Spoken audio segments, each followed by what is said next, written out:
なあ。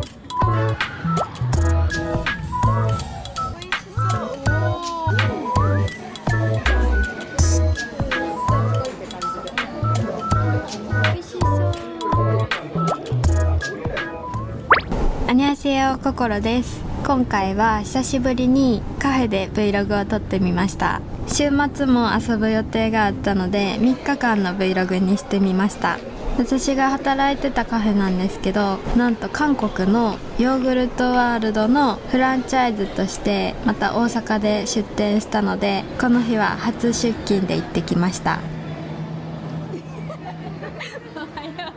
着くや否や久しぶりに会ったアルバイトの子を驚かせて、何もなかったかのような顔をして少しだけお仕事をしました。ここの商業施設に入るのは3回目で、設備とかに慣れてはいるんですけど、ヨーグルトワールドとして出店するのは初めてだったので、私も研修を受けないといけなくて、よく Vlog に登場していただくあやまねさんの到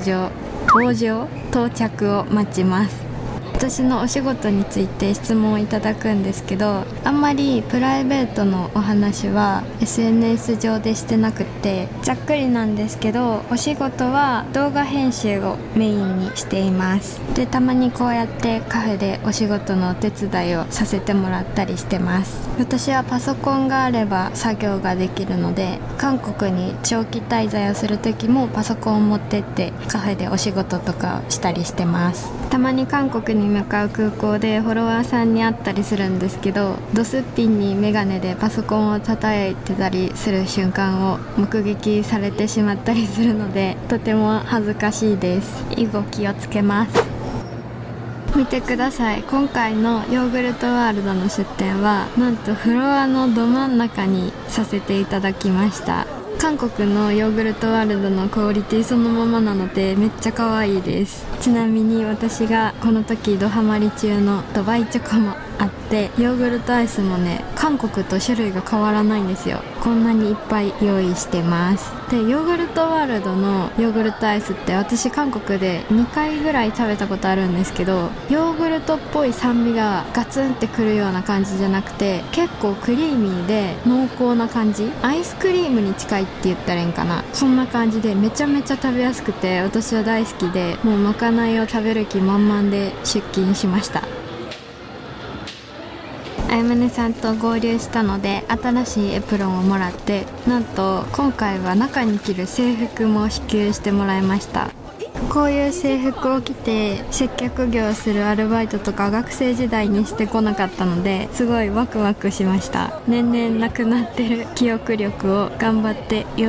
らせて研修を受けていきます。あと全然関係ないんですけど、いつもレンブリンのカロコンなんですけど、この日はマイピプンのビブベンティーのオートミールをつけてます。これめっちゃ可愛くてお気に入りです。けどちょっと着色直径が 13.8 なんででかすぎて、でもう一個下のサイズが 13.2 か3やったかな、小さすぎるんで、その間が出ることを願っています。お願いします。全然関係ない話失礼しました。最初はドリンクメニューから教わりました。ドリンクも韓国のヨーグルトワールドのものなので、韓国っぽいドリンクがたくさんあって作ってるのも楽しかったです。そのまま、そう、これめっちゃいいやん。こんな感じでライトアップされてる。で、こうほら、ここが水漏れするのよ。いい匂い。いい匂い。で、これにバニラビーナって言ってた。はい。これがバニラビーナっていうのも、これも韓国産です。そう、バニララテじゃなくてバニラビーンやからめっちゃなんやろ、香りが強い。書いてるから分かりやすいですね。間違いなさそう。できると普通に。美味しそう。いただきます。ありがとうございます。ラテも韓国サイズでめっちゃ可愛くて安いのでおすすめです。すごい。いける。まだ巻き返せる。すごい。あ、そうなってたんや。てっぺんからかけてほしくて、それでビジュアルだいぶ変わるので、お湯でめっちゃちゃんとシェルが溶けてないと綺麗にならないので、それだけ気をつけてもらってるから、いつもお湯入れてもらってる。なるほど。さあお待ちかねのヨーグルトアイスを作っていきます。こういう作業って何がどこにあってこれを何グラム入れたらいいのかっていうのを覚えないといけないので、やっぱりこうやって何回も作って覚えていくのが一番早いかなと思います。韓国って配達文化があるじゃないですか。こういう実店舗だと注文が溜まってきたりするとレジで止めれたりするけど、配達アプリの注文って止めれないと思うので、韓国みたいに配達文化があって都心部の駅とかにある店舗のお店はほんまに大変やろうなって思いました。アサイー屋さんでトッピングしたりするのはちょっと慣れてたつもりだったんですけど、結構テンパりました。ヨーグルトワールドはすごい材料にこだわってて、私アイスにかけるチョコってだいたいハーシーズじゃないですか。お家でもたまにやって食べてたりしたんですけど、私はハーシーズのイメージしかなかったのに、ハーシーズやとなんか理想の感じにならないらしくって、韓国からわざわざ取り寄せてるらしいです。フルーツとかの産地にもこだわりがあるみたいで、どのトッピングもめちゃめちゃ美味しいんですよ。こういう全国チェーンやけど材料にすごいこだわりを持ってやってらっしゃるので、もちろんヨーグルトアイスもめっちゃ美味しいです。ということでまかないが完成しました。フルーツあった方がやっぱ色がかわいい。この日は研修だけだったので数時間だけ練習してからすぐに上がりました。ほぼ遊びに行ったような感じになってしまいました。ここの商業施設は若い子たちがたくさん集まるところなので、ヨーグルトワールドもとても注目が集まってて、私が上がった時にはかなり列ができてました。今ちょうど大阪にたくさん店舗ができてきてるので、私たちが運営してるのは梅田店とパルコ店だけなんですけど、よかったら皆さん食べに行ってみてください。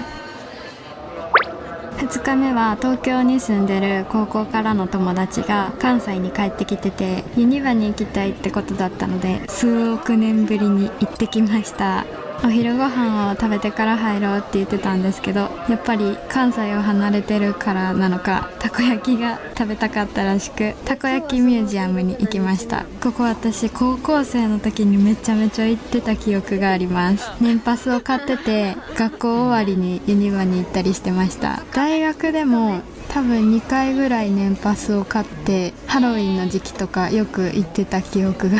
あります。それぐらい頻繁に行ってたんですけど、社会人になってからもう全然行かなくなってしまって、任天堂のエリアができたぐらいから記憶が止まってます。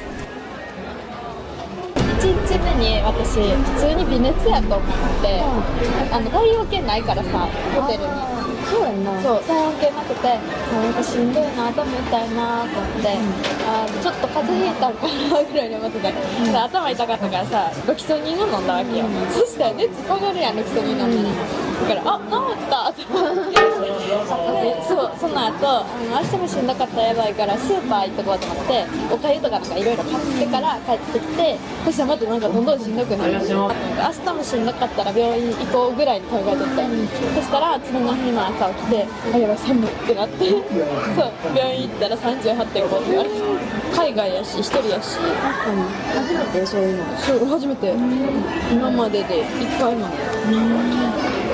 なんかまた一つ続きのしたねもう病院行ってるしかも実費でも1万5千円ぐらいやった。3、4万いくかなと思ってるけど、そう点滴、その点滴が1万ちょいして、そしたらドチョクとから37ぐらいに下がって、でもなんか薬がタミフルじゃないから全然微熱が下がらんくて、そう3日間ぐらいで友達も数日違いでインフルになってしまって、東京に行く予定やったから会う約束をしてたんですけど、その時会えなかったのでこの日はめちゃめちゃ喋りました。やばー、私ジェットコースターすら久しぶりやわ。ちょっと怖い園内は思ってた以上に空いてて、どこも待ち時間が短かったので一番最初に任天堂ワールドに行きました。やっぱりここが一番人が多くて乗り物の待ち時間も長いと思います。天気はあんまり良くなかったんですけど、屋根のあるところが少なくてずっと外にいる感じだったので、この日帰ってきたら多分日焼けでか顔がすっごいほてっててちょっと焦りました。皆さん遊園地とかに行くときは日焼け止め曇っててもしっかり塗っていってください。久しぶりにこんなに外にいたので、まさかこの時期にこんな焼けるとは思ってなかったです。皆さんは子供の頃何のゲームをして遊びましたか？私はマリオの世界観が大好きで、私の世代は DS と Wii だったんですけど、スーパーマリオはもちろんドンキーコングのジャングルクライマーとか、あと Wii のマリオギャラクシーとかも大好きでした。特に上手ではなかったんですけど、一生懸命ゲームで遊んでたのを覚えています。前に1回乗ったことあるんですけど、この日はマリオカートを友達と乗りに来ました。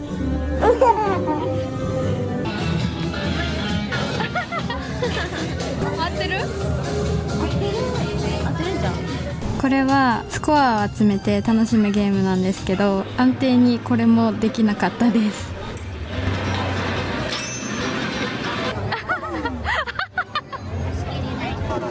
年パスでユニバに行ってた時代から変わらないんですけど、乗り物よりも食べ物を優先してしまいます。これはちょうど任天堂ワールドから出てきたところにあったんですけど、キャラメルポップコーンのチュロスなんですよ。めっちゃ美味しそうじゃないですか。2人とも引き寄せられてすぐ買いました。コーヒー飲みたい。ハッピーアイスクリームや。歩いてたらまた美味しそうなものを見つけてしまいました。ユニバはディズニーと違ってフードトラック全然並ばないのでありがたいです。キューピー。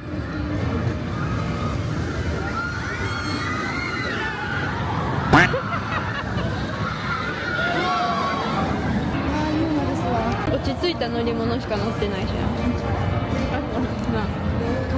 夕方には私たちが高校生の時から見ていたロックンロールショーを久しぶりに見に来ました。今まで考えたこともなかったんですけど、現場で鍛えられた撮影力をここで発揮してしまいました。ロックンロールショーはミュージカルみたいな感じなので、何回見ても楽しいです。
ショーが終わったら結構雨が降ってきてたので、室内の乗り物を少し楽しんでから夜ご飯に行きました。私の大好きなババガンプです。エビのお料理のお店なんですけど、本当に何食べても美味しいのでおすすめです。多分東京ドームの横にもあったと思います。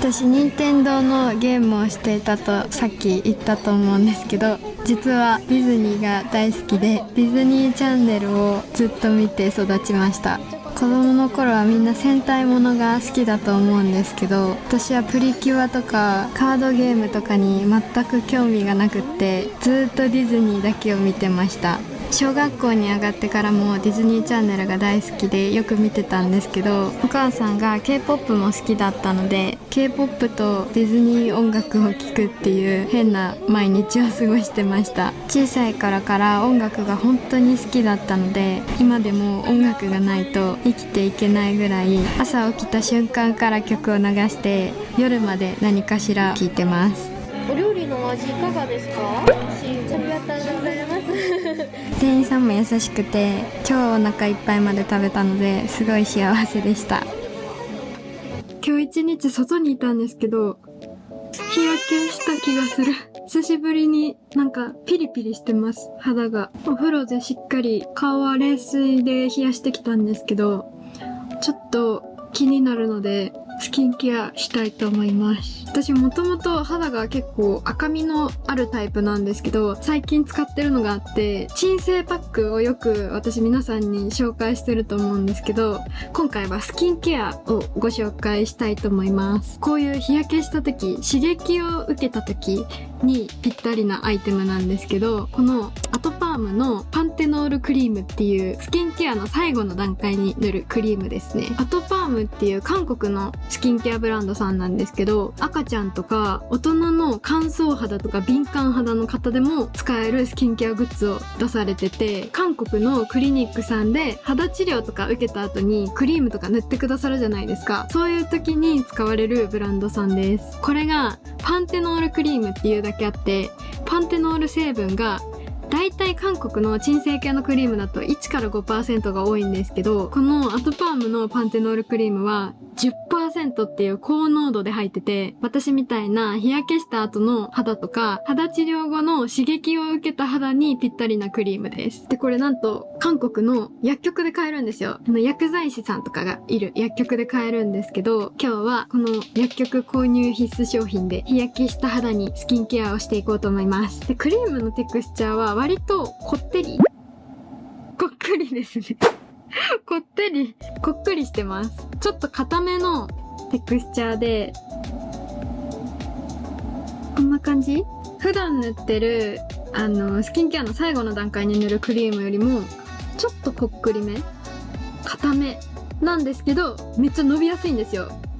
伸びるし、こっくりしてるクリームの割には水分量が多い、すごい高保湿タイプのクリームです。で、クリームってスキンケアの最後の段階で塗るじゃないですか。化粧水とか美容液とか塗ってきたものの水分を蒸発させないためにクリームで保湿をして最後に整えると思うんですけど、このパンテノールクリームはパンテノール成分が 10% 入ってるってさっき言ったじゃないですか。そのパンテノールっていう成分自体が水分を抱え込む性質があるんですよ。それが 10% 入ってるので、このクリームをスキンケアの一番最後の段階に塗ることによって普段のスキンケアよりもさらに保湿して、その水分を蒸発しないように保ってくれるっていう役割を果たしてくれます。なんでスキンケアの最後の段階だけじゃなくって普通にパックとかをした後に、パックもし終わったら結構蒸発するじゃないですか。それを抑えるためにこのクリーム塗るっていうのもめっちゃおすすめの使い方です。ちなみになんですけど、さっき塗ったところは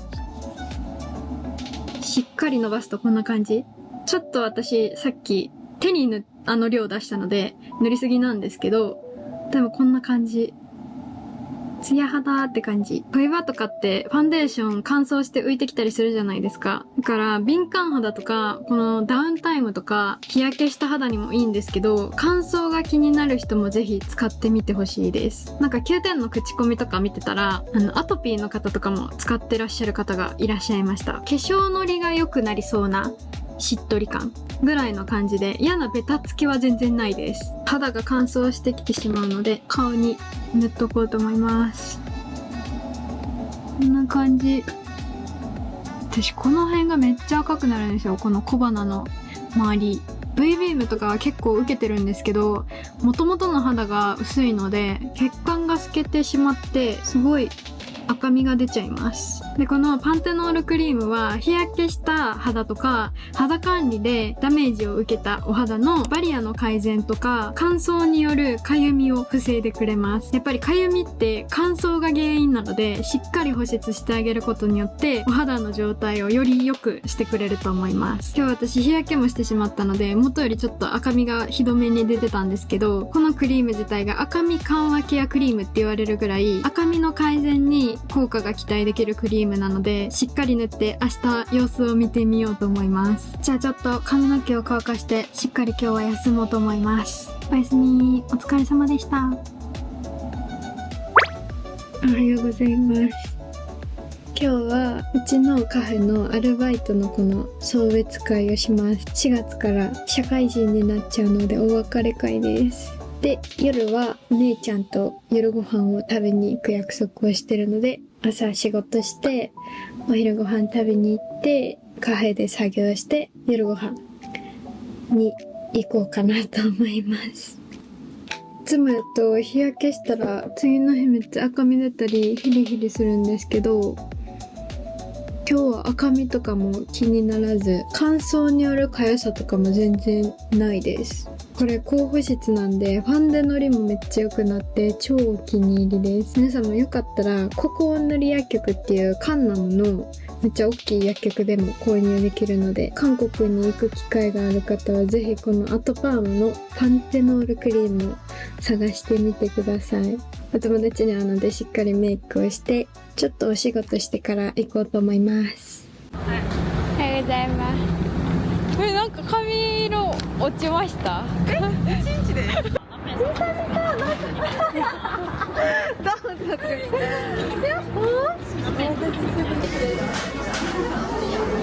めっちゃ好き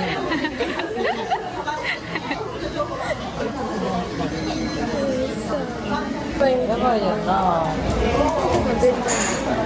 頑張ってこいって感じで。なんかそういう新しい出会いないなと思って。社会人になったの。すぐ関わりのある人としかこうやってご飯も行かんし、新しい人と出会わない。仕事あるけど、あるよ。ありますよね。いやでも仕事はその仕事1回限りじゃないですか。言うたらクライアントなんで。まあ言ったらその継続的にってことですな。はいはい、関わりがある。確かに確かに。新しい友達ができたりとかないなって。コミュ障をどんどん極めていってるっていう。